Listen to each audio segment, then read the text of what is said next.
다 같이 신앙 고백 드림으로 주일날 예배를 하나님 앞에 드리겠습니다. 나는 전능하신 아버지 하나님 천지의 창조주를 믿습니다.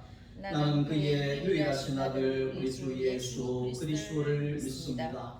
그는 성령으로 잉태되어 동정녀 마리아에게서 나시고 본디오 빌라도에게 고난을 받아 십자가에 못 박혀 죽으시고 장사된 지 사흘 만에 죽은 자 가운데서 다시 살아나셨으며 하늘에 오르시어 전능하신 아버지 하나님 우편에 앉아 계시다가 거기로부터 살아있는 자와 죽은 자를 심판하러 오십니다. 나는 성령을 믿으며 거룩한 공교회와 성도의 교제와 죄를 용서받는 것과 몸의 부활과 영생을 믿습니다. 아멘. 찬송가 43장 찬송하겠습니다.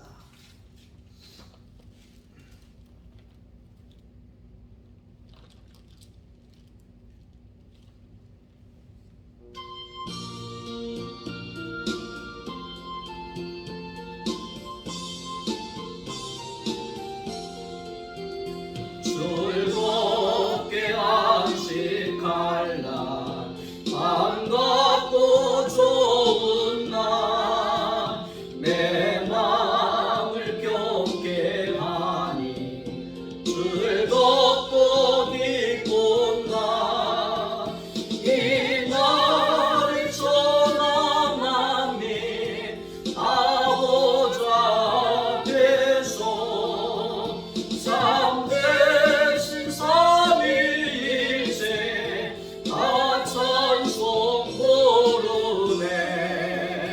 이 날의 하늘에서 새 양식 내리네.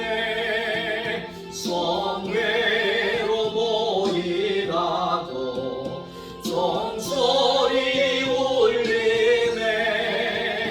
어둠의 밝은 빛은 온 세상 비치며 또 영생 물이 흘러 시원케 하시네. 이 주의 책임으로 세우네 이곳소 영원히 쉬는 곳에 다 올라갑시다. 성복게 찬미하고 성자와 또 성령 참되신 삼위일체 다 찬송 부르세.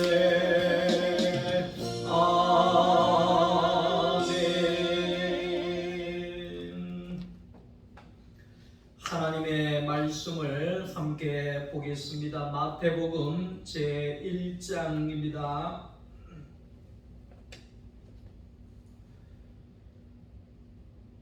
마태복음 1장 1절 한 절만 다 같이 읽겠습니다. 아브라함과 다윗의 자손 예수 그리스도의 계보라. 아멘. 한 주간도 주님의 은혜 가운데 평안히 잘 지내셨습니까? 벌써 5월 셋째 주일입니다. 하나님 앞에 오늘도 예배할 때에 하나님의 크신 은혜와 주의 평강이 여러분들 가정 가운데 넘쳐날 수 있기를 주님의 이름으로 축복합니다.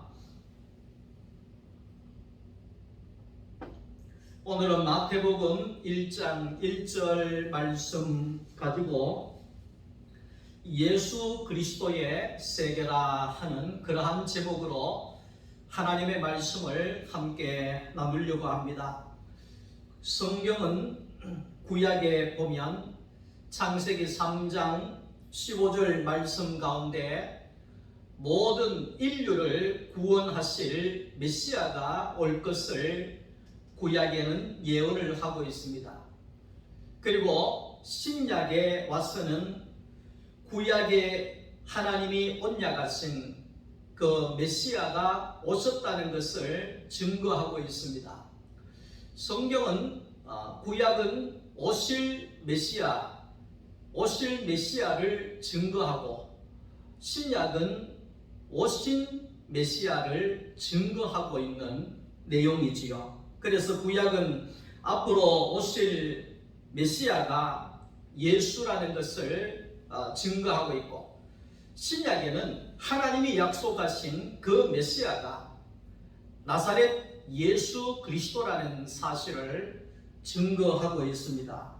오늘 마태가 마태복음을 기록한 내용들도 보면 바로 하나님이 약속하신 그 약속의 아들이 예수라는 것입니다. 하나님께서 인류를 구원하기 위하여서 이 땅에 빛으로 보내신 분이 바로 예수 그리스도라는 것입니다. 하나님이 천지를 창조하실 때 첫째 날에 빛이 있으라 그렇게 말씀했습니다. 이 빛이 있음으로 인하여서 모든 피조물의 세계가 환하게 비춰지게 되어지는 겁니다. 흑암에 빠져있던 모든 세계가 하나님이 만드신 빛을 통하여서 밝혀지게 되어지는 것입니다. 창세기에 나오는 그 하나님이 빛을 만드신 그 빛은 온 세상을 비추는 빛이었다고 우리가 받아들이면, 신약에 와서 예수 그리스도는 타락하여서 어두워져 있는 영혼의 죽음 가운데 있는 모든 영혼들에 대한 빛으로 예수님께서 이 땅에 오셨다는 것입니다. 그래서 하나님을 떠나 있고 하나님을 알지 못하고 하나님을 떠나 있는 그런 존재가 다 흑암에 살아가고 있는 사람입니다. 살았으나 죽어 있는 그런 존재라는 것입니다. 그런 세상 가운데 생명의 빛을 가지시고 예수 그리스도께서 오셨다는 것입니다. 그래서 예수님이 오신 이 사건은 제2의 새 창조라고 이야기를 할 수가 있습니다. 그 빛이신 예수 그리스도가 이 땅에 오셔서 영적으로 어두워져 있는 죽음 가운데 있는 모든 영혼들에게 새로운 빛을 비춰주심으로 인하여서 우리가 새롭게 살아나는 그런 새 창조의 시간이 바로 예수 그리스도의 세계라는 것입니다. 예수님은 어두운 세상에 빛으로 오신 분이십니다. 해도 안 되는 율법의 세계 가운데 그 율법을 완성해 주시고 그 율법의 멍에를 쉽게 해 주신 분이 바로 예수 그리스도라는 것입니다. 그리고 우리가 애쓰고 힘쓰고 노력하지 않아도, 아무것도 하지 않아도 은혜로만 살 수 있는 길을 열어주신 것이 바로 예수 그리스도라는 것입니다. 마태복음 1장 1절에 아브라함과 다윗의 자손 예수 그리스도의 세계라, 여기에 나오는 이 아브라함은 우리가 잘 알듯이 하나님이 부르실 때에 우리가 고백하는 것처럼 믿음으로 하나님께 나아갔고 믿음으로 하나님이 지시한 땅으로 갔다, 이렇게 우리가 알고 있습니다. 모든 사람들 중에서 하나님은 창세기 12장을 보면 한 사람을 불렀다는 것입니다. 그 한 사람이 누구냐면 아브라함이죠. 아브라함. 그래서 하나님의 부름을 받았다고 하는 것은 하나님의 큰 은혜를 입었다, 이렇게 말씀드릴 수가 있죠.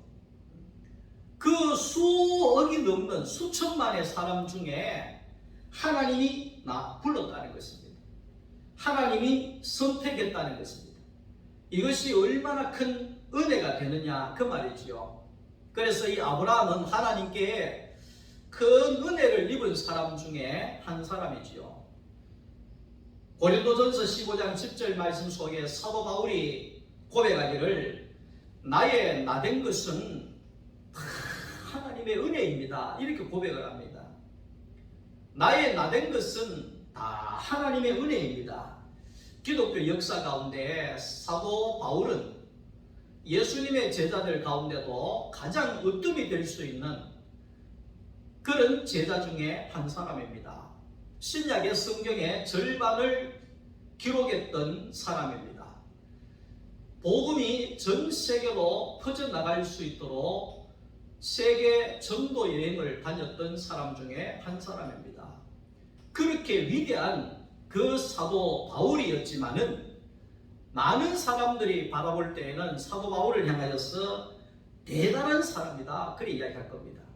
위대한 사람이다 그래 이야기할 겁니다. 그런데 사도 바울은 고린도전서 15장에서 말하기를 나의 나된 것은 내가 대단해서 그런 것이 아닙니다. 내가 잘나서 그런 것이 아닙니다.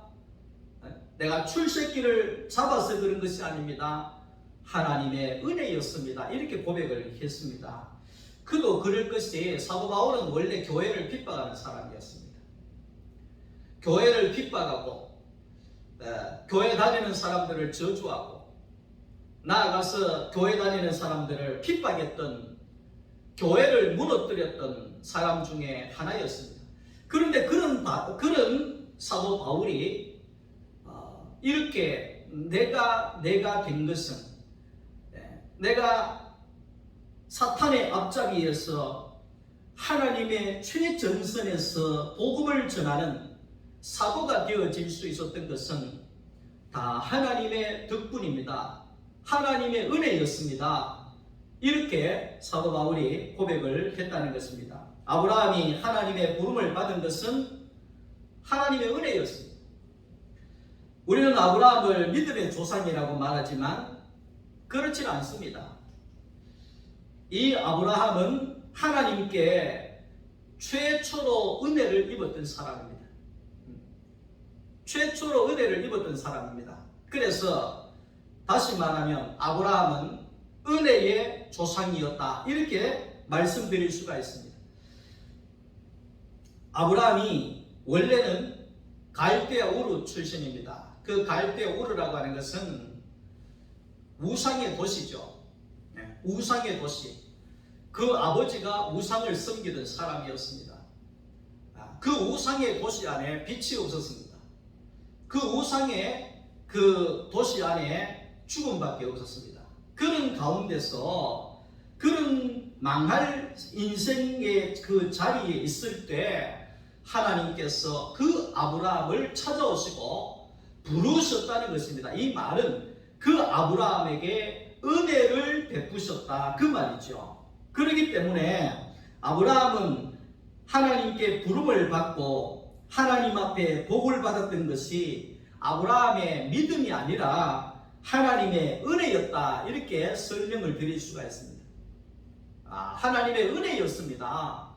내가 우상의 도시에서 살았던 사람입니다. 내가 우상의 앞잡이였습니다.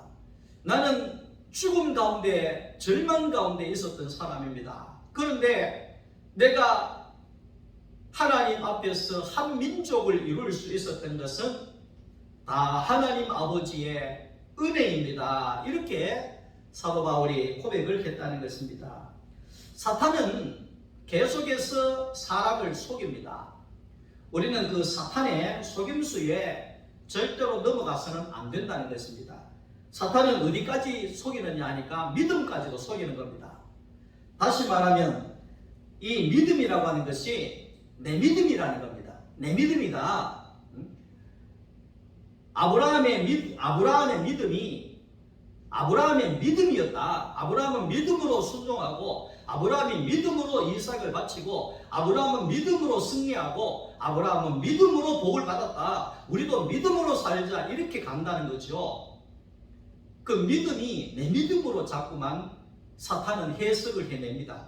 그래서 교회 안에도 보면 아무개 믿음 좋다, 아무개 믿음 없다, 이런 식으로 갈라내지 않습니까? 그거는 전부 다 사탄이 우리를 믿음을 곡해하도록 속이는 것입니다. 믿음이라고 하는 것은 내 믿음이 아니라는 것을 오늘 우리는 알아야 합니다. 믿음이라고 하는 것이 무엇인가? 히브리서 11장에 우리가 믿음장이다 그렇게 이야기를 하는데, 믿음으로 아브라함은 이렇게 진행되지 않습니까? 믿음으로 아브라함은. 그런데 우리가 에베소서 2장 8절 9절을 보면, 너희가 그 은혜로 인하여 믿음으로 말미암아 구원을 얻었나니 이것이 너희에게서 난 것이 아니라 하나님 아버지의 선물이다, 그렇게 이야기를 합니다. 그래서 이는 누구든지 하나님 앞에서 자랑하지 못하게 할 것이다, 그렇게 이야기를 하거든요. 그러니까 이 하나님의 은혜가 믿음이 뭐냐 하면은요, 믿음이 뭐냐 하면 에베소서 2장 8절 9절을 보면 믿음이라고 하는 것은 하나님의 은혜로 설명드릴 수가 있습니다. 믿음이 뭐냐? 이선창이 믿음 좋다 이러잖아요. 그게 아니라는 것입니다. 내 믿음이 아니라는 거죠. 아무개 믿음 좋다, 아무개의 믿음이 아닙니다. 우리같이 타락한 인생이 어찌 하나님 나라의 그 생명이 내 안에서 나올 수가 있겠습니까? 절대로 나올 수가 없지요. 사람 바뀌는 거 봤습니까? 절대로 안 바뀝니다. 얼마나 고집이 센데요. 하지 마라 그러면 더 하잖아요. 하락하면 안 하고, 하지 마라 하면 더 하고. 그게 타락한 인간이거든요. 근데 우리에게 무슨 믿음이 나오겠습니까? 예. 여기에서 말하는 믿음이라고 하는 것은 하나님의 은혜가 믿음이라는 겁니다. 하나님의 은혜가 믿음이고, 믿음이 뭐냐? 하나님의 은혜가 믿음이다, 그 말이죠. 하나님의 은혜가 믿음이고 믿음이 하나님의 은혜다. 이해가 되시죠? 이것을 우리가 알아야 합니다. 그래야 우리는 사탄에게 속지 아니하는 인생이 된다는 겁니다. 하나님이 선물로 주신 것이 믿음이라 그랬잖아요. 그렇기 때문에 선물로 받은 것은 은혜라는 겁니다. 은혜의 선물이라는 것입니다. 그렇기 때문에 이 믿음이라고 하는 것은 은혜로 우리가 받아들여야 된다는 겁니다. 아브라함이 하나님을 따라 나간 것도 믿음으로 나갔다고 하는 말은 하나님의 은혜로 나아갔다는 것이고, 아브라함이 이삭을 드릴 수 있었던 것도 믿음이 좋아서 드렸다 이것이 아니라 하나님의 은혜로 그 이삭을 번제로 드릴 수가 있었다는 것입니다. 그래서 우리는 믿음의 조상이 아니라 아브라함은 은혜의 조상이었다. 그러니까 예수님의 족보 가운데 가장 먼저 마태복음에 아브라함과 다윗의 자손 예수 그리스도의 세계라 이 말을 여기에 기록을 해 놓은 것은, 아브라함은 믿음의 조상이 아니라 아브라함은 하나님의 은혜를 입은 은혜의 조상이다, 이렇게 우리가 이 장을 시작해야 된다는 것입니다. 그래서 아브라함이 제일 먼저 기록이 됐다는 겁니다. 왜? 하나님께로부터 은혜를 입어서 예수 그리스도의 조상이 될 수 있는 출발점을 가졌던 사람이었기 때문에 이 아브라함은 은혜의 조상이다, 이렇게 설명을 드릴 수 있습니다. 그래서 아브라함의 이름이 가장 먼저 기록이 되어 있는 겁니다. 왜? 가장 은혜를 입었기 때문에 그렇습니다. 우리가 생각하기를 아브라함은 믿음이 제일 좋았다, 그렇기 때문에 성경에 제일 먼저 첫 장에 제일 첫 번째 이름이 나왔다, 믿음 1등 했다, 이렇게 생각을 할 수 있습니다. 그게 아니라 천만의 만만의 말씀입니다. 아브라함은 하나님께로부터 가장 큰 은혜를 입었기 때문에 성경의 첫 장에 기록되는 은혜를 입었다는 것입니다. 다시 말하면 아브라함은 우리보다 우월한 존재가 아니라 우리보다도 더 하나님 앞에 우상의 도시에서 죽어있는 존재에서 소망이 없는 그 자리에서 하나님이 긍휼히 여기시고 불쌍히 여기셔서 너무나도 많은 은혜를 베푸셨기 때문에 거꾸로 말하면 은혜를 가장 많이 입은 자가 예수님의 조상이 되었다, 이렇게 설명을 할 수 있거든요. 그래서 아브라함이 가장 먼저 기록이 되어져 있는 겁니다. 그래서 이 조금 후에도 하겠지만은 예수 그리스도의 세계는 은혜의 세계로 출발하기 때문에 아브라함의 이 이름이 기록이 되어져 있는 겁니다.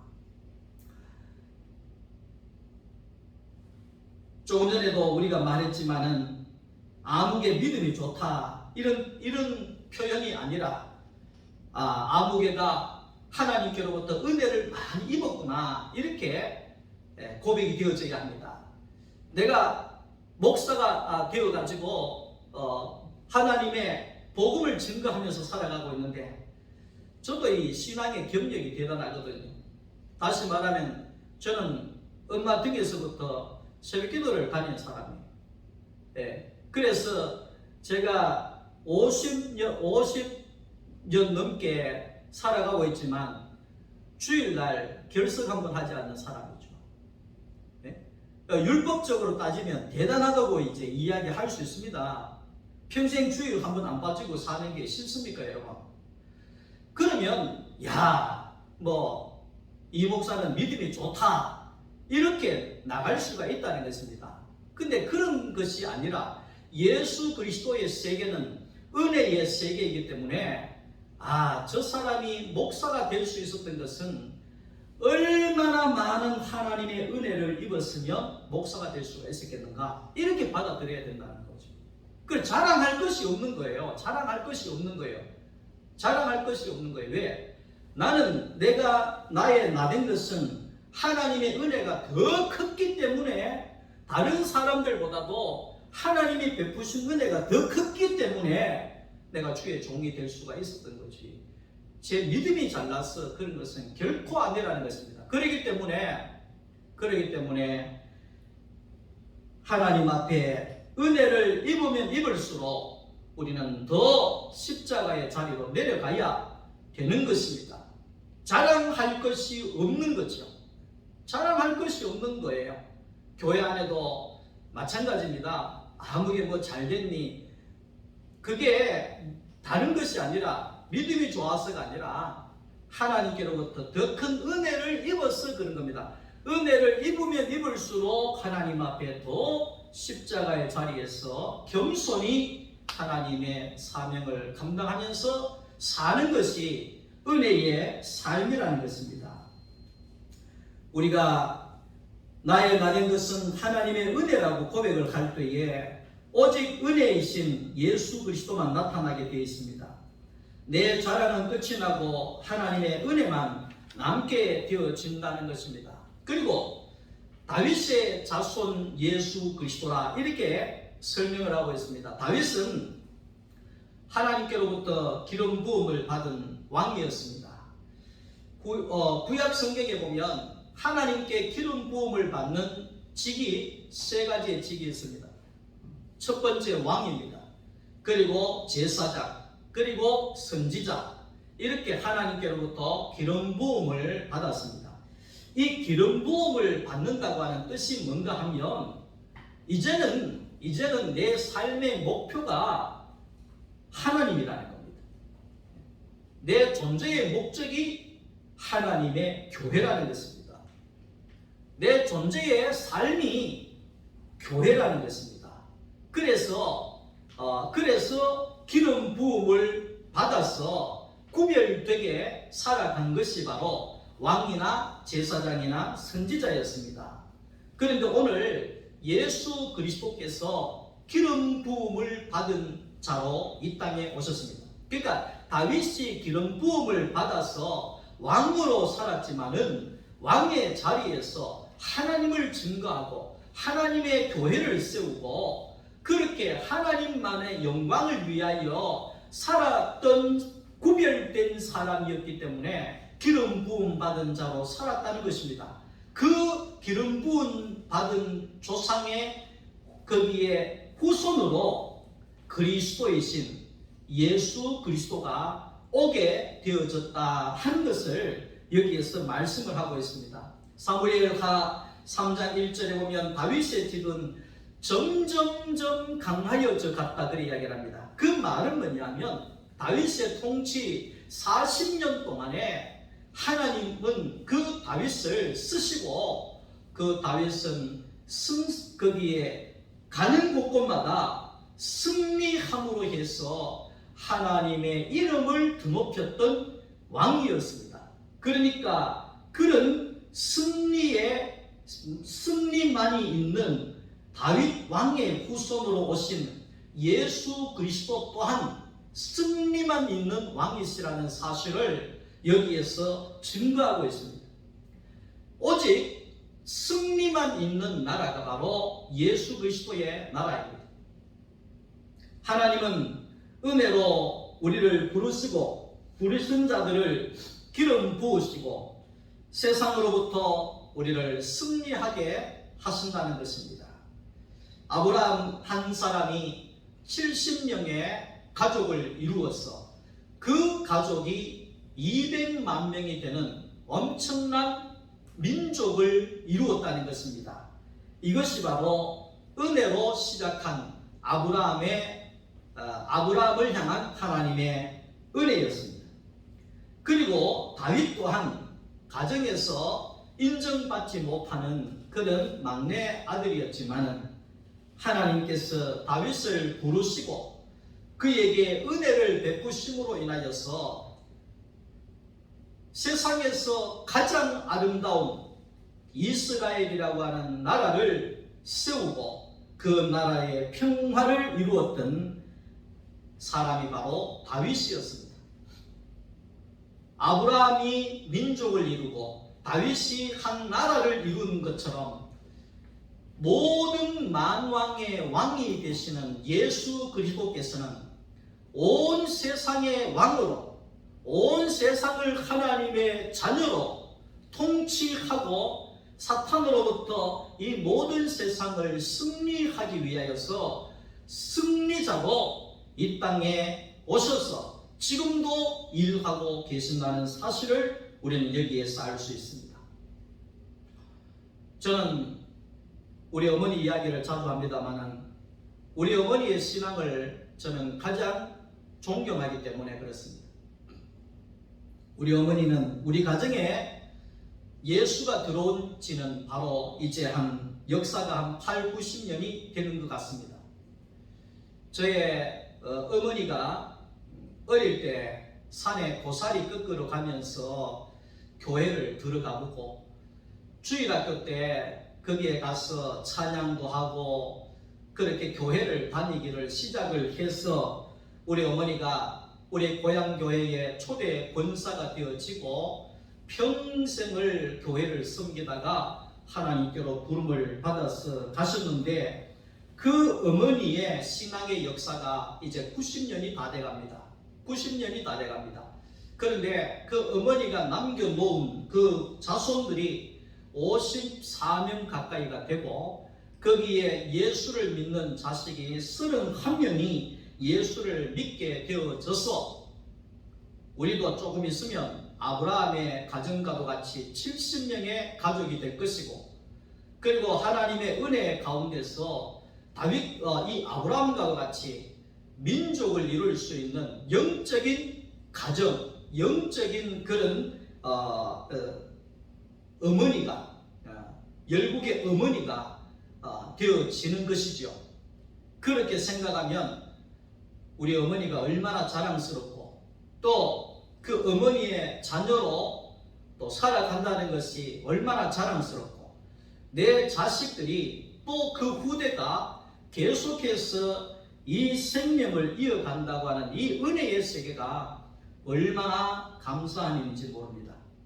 예수 그리스도의 세계는 어떤 세계냐 하면 조금 전에는 은혜의 세계였지만은 이제는 또 생명을 낳아서 하나님의 나라를 이루는 데 있습니다. 구약은 역사를 보면 죽고 이런 역사입니다. 아버지는 언제 죽고 이것이 구약의 역사인데 신약의 역사는 어떠냐면 신약의 역사는 낳고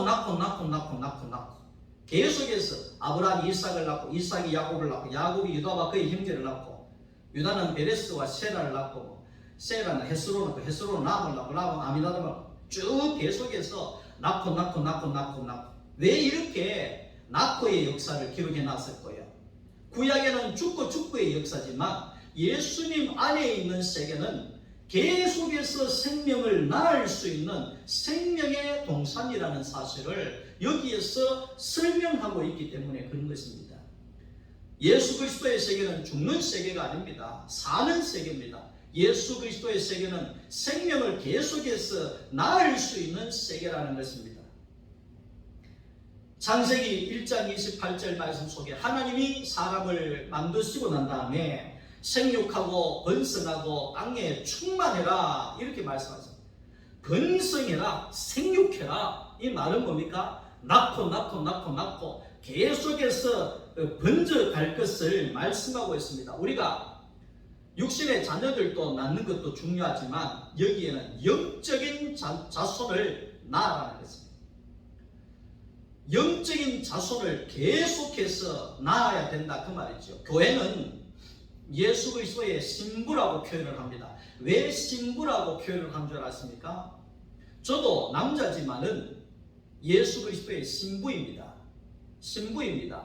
왜 신부라고 표현을 하느냐면 신랑이신 예수와 신부인 교회가 신부인 내가 만나서 연합이 되어지면 영적인 예수 그리스도의 자손을 낳는 존재가 되어진다는 겁니다. 그래서 교회는 예수 그리스도의 아들을 낳는 하나님의 아들을 낳는 곳이 바로 교회라는 것입니다. 하나님의 아들을 생산하는 곳이 바로 교회라는 것입니다. 오늘 저와 여러분들은 예수 그리스도의 신부가 되어져서 하나님의 영적인 자손을 계속해서 생육하고 번성해서 땅에 충만할 정도로 낳을 수 있는 교회가 예수 그리스도의 신부가 되어져야 한다는 것입니다. 마태복음의 저자는 마태는 원래 셀이었습니다. 셀이는 공식적으로 이스라엘 나라에서 죄인이라고 그렇게 낙인 찍혔던 사람들이 바로 셀입니다.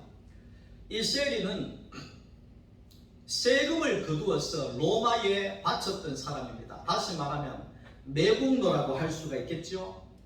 자기 나라의 사람들의 돈을 거두어서 거기에 로마 사람들에게 바치며 아부를 떨고 자리를 보존하고 먹고 살았던 그런 사람들이었죠. 그런데 이런 셀이가 이런 마태가 어찌 마태복음을 기록할 수가 있었겠습니까? 어떻게 셀인 마태가 눈 하나 깜짝하지 아니하고 나는 셀입니다, 나는 죄인입니다, 나는 죽을 존재입니다 이렇게 드러내고 이야기를 할 수가 있느냐는 것입니다. 그것은 생명이신 예수 그리스도의 은혜를 우리를 위하여 십자가를 지시고 우리 모두를 살려내시기를 원하시는 예수 그리스도의 은혜를 내가 이만큼 입었다는 것을 증거하기 위함입니다. 나는 이만큼 예수님의 은혜를 입었습니다. 우리가 거기에 이제 마태복음에 그 5 여자들이 나오잖아요. 계속해서 5 여자들이 나오잖아요. 다말이 나오고 라합이 나오고 거기에 바세바가 나오고 루시 나오고 마리아가 나오고 다 어떤 사람입니까? 다 거기에 요즘으로 말하면 손가락질 당하고 죄인으로 돌을 쳐서 죽어야 마땅한 존재들이죠. 그런데 버젓이 거기에 나온다는 것이 문제입니다. 왜 거기에 기록을 해놨겠나 그 말이죠. 그것은 뭐냐 하면 기생으로 살았지만은 나 같은 기생, 보잘것없는 기생, 집에서도 나를 버리고 세상도 나를 버린 이 천하고 천한 이 여자를 하나님께서는 부르시고 내게 은혜를 베풀어 주시고 풍성한 은혜를 통하여서 내가 회개하고 내가 하나님을 만나고 내가 예수 그리스도의 족보에 들어가는 생명을 낳을 수 있는 열국의 의미로 하나님이 내게 은혜를 베풀어 주셨습니다. 이것을 증거하기 위해서 마태복음 1장에 기록해 놓은 것입니다. 우리는 그것을 알아야 합니다. 우리가 잘났니 못났니 믿음이 좋으니 안 좋으니 아무것도 아닙니다. 그는 다 틀린 말입니다. 우리가 남들보다도 더 건강하면 내가 하나님께로부터 더 많은 은혜를 입었는 것이고, 내가 남들보다도 또 생활이 좀 더 나으면 하나님 앞에 더 많은 은혜를 입었는 것이고, 내가 남들보다도 더 풍성하면 더 많은 것을 입은 겁니다. 내가 교회 안에서도 마찬가지입니다. 내가 목사로 부름을 받았으면 다른 사람보다도 더 은혜를 입었기 때문에 나 같은 못난 존재가 목사가 될 수 있었던 것입니다. 교회의 직분이 계급이 아닙니다. 계급이 아닙니다. 그 직분이 올라가면 올라갈수록 우리는 더 하나님의 은혜에 우리는 은혜를 더 입어서 더 할 말이 없는 존재가 되어버리는 것입니다. 근데 우리는 거꾸로 이 직분이 올라가면 올라갈수록 우리는 더 할 말이 없는 자가 아니라 더 말을 많이 하고 자기를 나타내려고 하고 기싸움 하려고 하고 그렇게 이제 교회가 잘못되어져 가는 경우들이 많이 있지 않습니까? 아닙니다. 우리는 나 같은 죄인 살리신 그 은혜 놀라워 잃었던 생명 찾았고 광명을 얻었네. 참, 나 같은 거를 하나님께서 부르셔서 이 못난 자를 부르셔서 나에게 은혜를 베풀고 베푸셔서 하나님의 말씀을 전하는 목회자로 하나님이 세우셨구나. 이렇게 우리가 하나님의 은혜를 우리가 알고 그 은혜를 증거하면서 우리는 살아가야 되는 것입니다.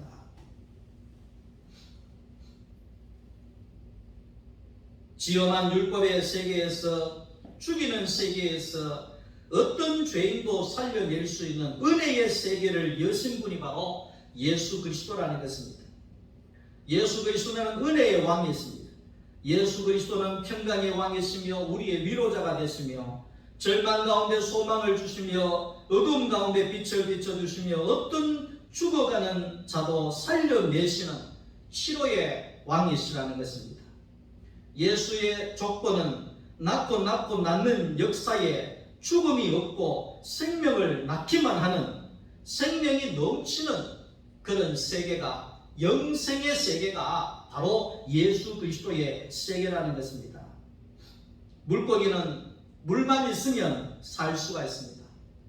바꿔 말하면 물고기는 다 있어도 물이 없으면 살 수가 없습니다. 하나님의 생기로 만들어진 사람은 하나님만 있으면 살 수가 있습니다.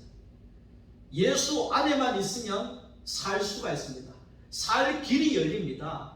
그러나 우리는 가진 것 세상에서 다 가졌다고 할지라도 예수가 없으면 우리는 절대로 살아갈 수가 없습니다. 그 사실을 우리가 기억을 해야 합니다.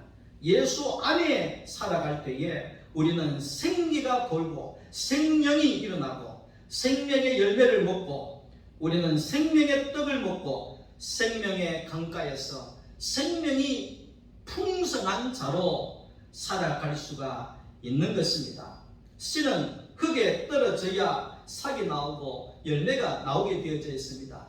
하나님께로부터 나온 우리의 인생은 예수 안에 떨어져야 우리에게 생명이 나오고 열매가 나오고 기쁨이 나오고 성령의 열매들이 맺혀지게 되고 생명이 풍성함이 나올 수밖에 없는 것입니다. 사랑하는 성도 여러분, 예수 안에 머무르시기를 바랍니다. 예수 안에 심겨질 수 있기를 원합니다. 코로나로 인하여서 얼마나 힘들고 답답하고 소망이 없는 가운데 우리가 살아가고 있습니까? 우리는 예수 없으면 살 수가 없습니다. 여러분들의 영혼이 피폐해지지 아니하도록 여러분 말씀을 가까이 하시기를 바랍니다. 저는 요즘에 잠이 안 올 정도로 기쁜 일이 있는데 드디어 우리 마리아 전도회와 회랑 제가 스카이프로 성경 말씀을 한 시간씩 나누기를 시작했습니다. 어제도 말씀을 우리 마리아 전도회와 스카이프로 말씀을 나누고 서로 간증하고 기도하고 지난주부터 해서 2주간을 했습니다. 얼마나 감사한지 모릅니다. 얼마나 기쁜지 모릅니다. 그 영혼 한 사람 한 사람 보고 서로 말씀을 나누고 서로 양식을 주고 받고 먹고 마시고 할 때마다 얼마나 큰 은혜가 임하는지 제가 엄청난 은혜를 입고 있습니다. 그리고 어제부터 우리가 이 금요일날 10시 반에 모일 수 있는 우리 성도들이 모여서 몇 분이 모여서 성경 말씀을 또 나누기를 시작했습니다. 제가 목회자가 되어져서 소망교회 오고 난 이후부터 지금이 가장 기쁘고 행복한 시간입니다.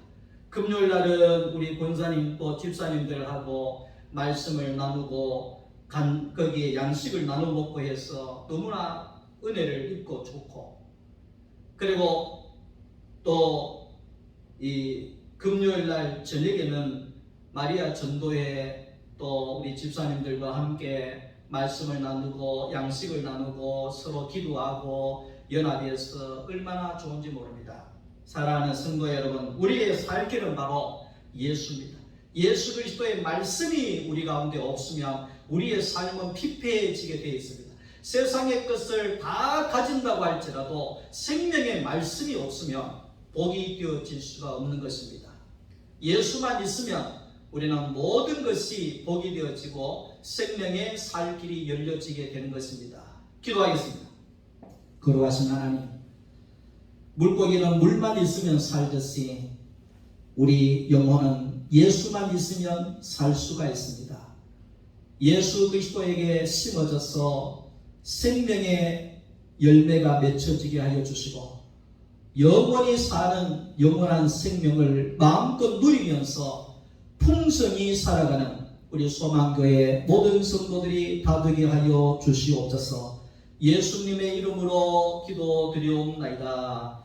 아멘. 이제는 우리 주 예수 그리스도의 은혜와 하나님 아버지의 사랑하심과 성령의 교통하심이 예수 그리스도 안에서 우리의 생명이 풍성함을 얻고 구원받은 자로서 날마다 승리하며 살아가기를 원하는 우리 소망교회 모든 성도들 머리 위에와 가정 위에와 자녀들과 하시는 모든 일들 위에 우리 소망교회 위에 이제로부터 영원토록 함께 있을지어다.